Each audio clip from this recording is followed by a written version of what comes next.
Assalamualaikum warahmatullahi wabarakatuh. Salam sejahtera untuk kita semua dan Om Swastiastu. Perkenalkan, nama saya Imadios Anggita Wijaya. Saya salah satu mahasiswa jurusan Ilmu Lingkungan angkatan 2020 dengan NIM M1B1200007. Pada kesempatan kali ini saya akan menjelaskan PPT yang telah saya buat yang berjudulkan dengan pencemaran mikroplastik di laut. Mungkin saya langsung saja pada pencemaran mikroplastik laut. Didefinisikan menjadi beberapa.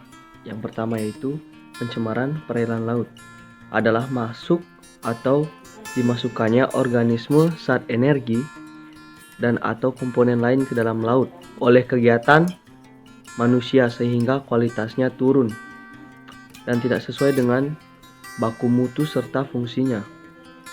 Yang kedua yaitu faktor penyebab.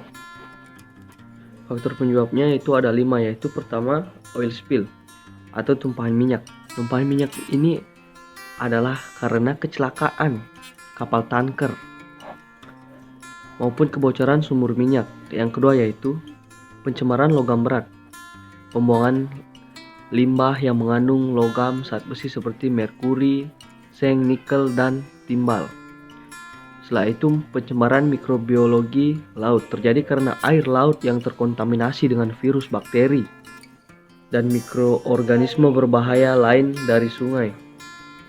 Setelah itu yaitu pencemaran pestisida. Ya, pencemaran pestisida ini berasal dari air sungai yang mengandung pestisida yang digunakan digunakan petani di sawah sekitar sungai.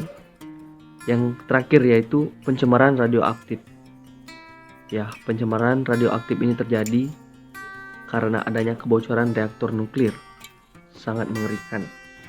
Selanjutnya saya akan menjelaskan tentang akibat pencemaran laut. Akibatnya yaitu yang pertama, pengasaman laut atau bahasa alamiahnya ocean acidification, yaitu kemampuan alamiah laut dalam menyerap emisi karbon dari daratan sangat baik sehingga laut semakin asam dan mengancam spesies laut. Yang kedua yaitu kebisingan laut atau ocean noise, berasal dari suara ribuan kapal setiap harinya. Hal ini terjadi karena laut lebih kuat dan cepat merambat suara daripada udara, mengganggu paus dan hewan lain dalam mencari mangsa. Yang ketiga yaitu munculnya pulau sampah.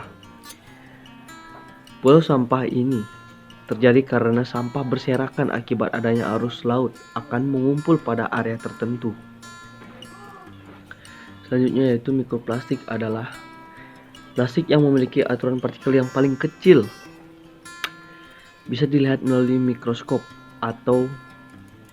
dan banyak digunakan dalam bahan-bahan perawatan atau kosmetik seperti pasta gigi yang kita pakai sehari-hari, sabun pencuci muka yang mengandung plastik dalam bentuk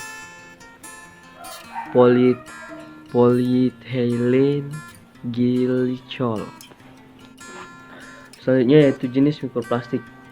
Mikroplastik dibagi menjadi 2 bagian, yaitu yang pertama mikroplastik primer dan mikroplastik sekunder. Baik, yang pertama saya jelaskan bagian-bagiannya dari mikroplastik primer. Mikroplastik primer bagian-bagiannya itu seperti peralatan mandi atau kosmetik.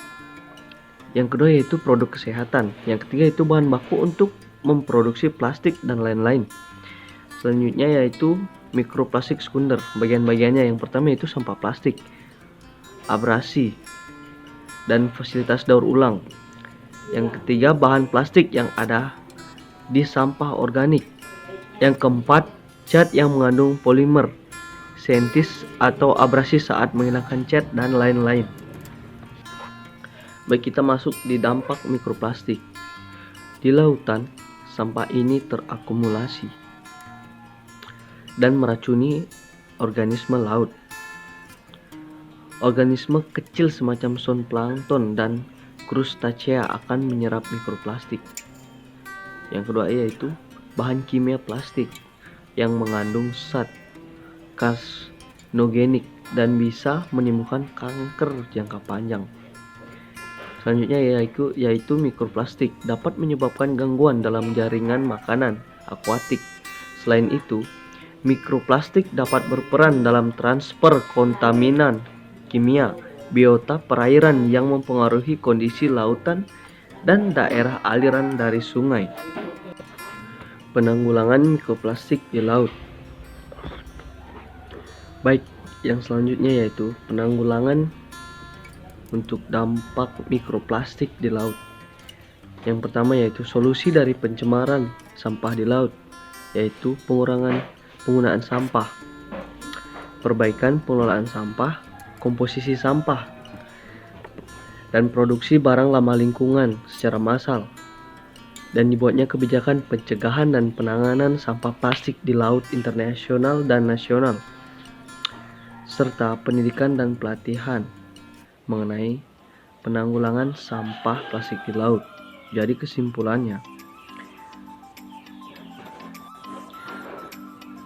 kita harus sadar betapa pentingnya kita merawat ekosistem di laut agar tidak membuang sampah sembarangan yang menyebabkan kerusakan ekosistem laut dan pencemaran lingkungan lainnya.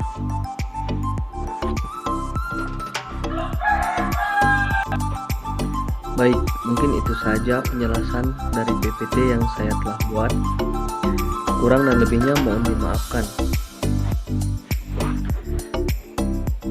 Saya akhiri dengan ucapan wabillahi taufik wal hidayah. Assalamualaikum warahmatullahi wabarakatuh.